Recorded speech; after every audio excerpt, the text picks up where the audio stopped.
នៅពេលដែលកាំរស្មីឡាស៊ែរថាំពូគូប៉ះនឹងផ្ទៃរឹងផ្ទៃនៃស្រទាប់ឡាមីណេតនឹងត្រូវបានបន្សុទ្ធភ្លាមនេះគឺជាការប៉ូលីឡាស៊ែរដ៏ល្បីល្បាញវាគឺជាបច្ចេកវិទ្យាសម្អាតផ្ទៃដែលមិនប៉ះពាល់និងមិនប៉ះពាល់ដល់បរិស្ថានវាមិនបំពុលសួតដែលផលិតដោយការប៉ូលីគីមីទេហើយក៏មិនសម្លាប់ធូលីដែលនៅសេសសល់បន្ទាប់ពីការប៉ូលីដែរវាគ្រាន់តែត្រូវការដុសស្រាលលើផ្ទៃលោហៈដើម្បីលុបស្នាមដែលនៅសេសសល់លើវាអស់ជាច្រើនឆ្នាំបន្ថែមពីលើភាពមិនប៉ះពាល់ដល់បរិស្ថាននិងមិនបំពុលវាក៏អាចកែតម្រូវថាមពលឡាស៊ែរនិងល្បឿនស្កេនដើម្បីសម្រេចបាននូវគោលបំណងនៃការសម្អាតផ្ទៃនៃស្រទាប់ឡាមីណេតដោយមិនធ្វើឲ្យខូចសម្ភារៈហើយថែមទាំងរក្សាកម្លាំងដើមនៃធ្នូហើយក៏អាចដោះស្រាយបានយ៉ាងងាយស្រួលជាមួយផ្នែកដែលពិបាកប៉ះតាមរបៀបធម្មតាដូចជាចង្អុលនិងស្នាមប្រេះក្រៅពីការប្រើប្រាស់សម្រាប់សម្អាតបន្ទះឡាមីណេតលើលោហៈឡាស៊ែរក៏អាចសម្អាតស្នាមសាក់លើស្បែករបស់យើងផងដែរនេះគឺជាវិធីមួយក្នុងចំណោមវិធីពេញនិយមបំផុតក្នុងការលុបស្នាមសាក់វាប្រើពន្លឺនិងកម្ដៅជ្រើសរើស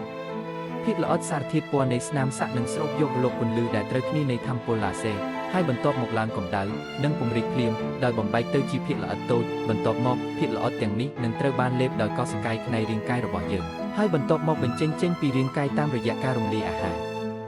ដើម្បីសម្រេចបាននូវគោលបំណងនៃការធ្វើឲ្យស្បែក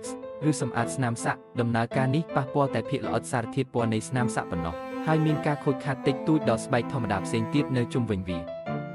ទោះជាយ៉ាងណាក៏ដោយជាធម្មតាវាត្រូវការការព្យាបាលពី3ទៅ8ដងដើម្បីបញ្ចប់ការសម្អាតស្នាមសាក់ជាការពិតណាស់មន្តអាគមនៃឡាស៊ែរគឺច្រើនជាងនេះទៅទៀតវាក៏អាចត្រូវបានគេមើលឃើញជាញឹកញាប់នៅក្នុងវិស័យកែច្នៃលោហៈមួយចំនួនដូចជាការកាត់ឡាស៊ែរនិងការផ្សារឡាស៊ែរជាដំបូងចូលយើងនិយាយអំពីការកាត់ដោយឡាស៊ែរវាមានភាពជាក់លាក់ខ្ពស់មានប្រសិទ្ធភាពនិងមិនតម្រូវឲ្យមានការជំនួសឧបករណ៍ញឹកញាប់ទេហើយការកាត់លោហៈបន្ទាប់ពីកាត់ក៏មិនរដុបដែរដូច្នេះវាត្រូវបានគេប្រើជាញឹកញាប់ដើម្បីដំណើរការនិងកាត់ផ្នែកមួយចំនួនដែលមានរចនាសម្ព័ន្ធច្បាស់លាស់ជាងមុនដូចជាគ្រឿងបន្លាស់រថយន្តនិងដំណើរការសំណង់នៅក្នុងវិស័យអាកាសចរណ៍បន្ទាប់មកគឺការផ្សារដែកដោយឡាស៊ែរវាអាចផ្ដោតធ្នឹមឡាស៊ែរដងស៊ីទេថាមពលខ្ពស់ដើម្បីធ្វើឲ្យផ្ទៃទំនាក់ទំនងនៃវត្ថុធាតុឡើងកម្ដៅភ្លាមធ្វើឲ្យវាលាយយ៉ាងលឿនដោយហេតុនេះសម្រេចបាននូវការផ្សារដែកវត្ថុធាតុហើយអាចត្រូវបានសម្របទៅនឹងលោហៈប្រភេទផ្សេងហើយថែមទាំងអាចសម្រេចបាននូវការភ្ជាប់លោហៈនៃវត្ថុធាតុផ្សេងគ្នាជាចុងក្រោយចូលយើងនិយាយអំពីការឆ្លាក់ឡាស៊ែរ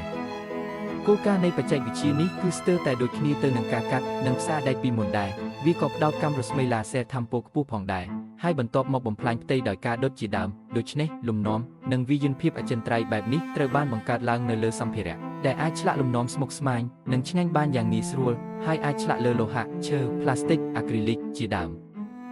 ជាធម្មតាវាត្រូវបានប្រើសម្រាប់ការតុបតែងផ្ទាល់ខ្លួននៃសិប្បកម្មរូបករណ៍ក៏ដូចជា logo ផលិតផលនិងស្លាកលេខស៊េរីជាដើមសរុបមកបច្ចេកវិទ្យាឡាស៊ែរបានក្លាយជាបច្ចេកវិទ្យាសំខាន់បន្តិចម្ដងនៅក្នុងវិស័យផ្សេងដោយផ្អែកលើភាពជាក់លាក់ប្រសិទ្ធភាពនិងលក្ខណៈគ្មានការប៉ះពាល់របស់វា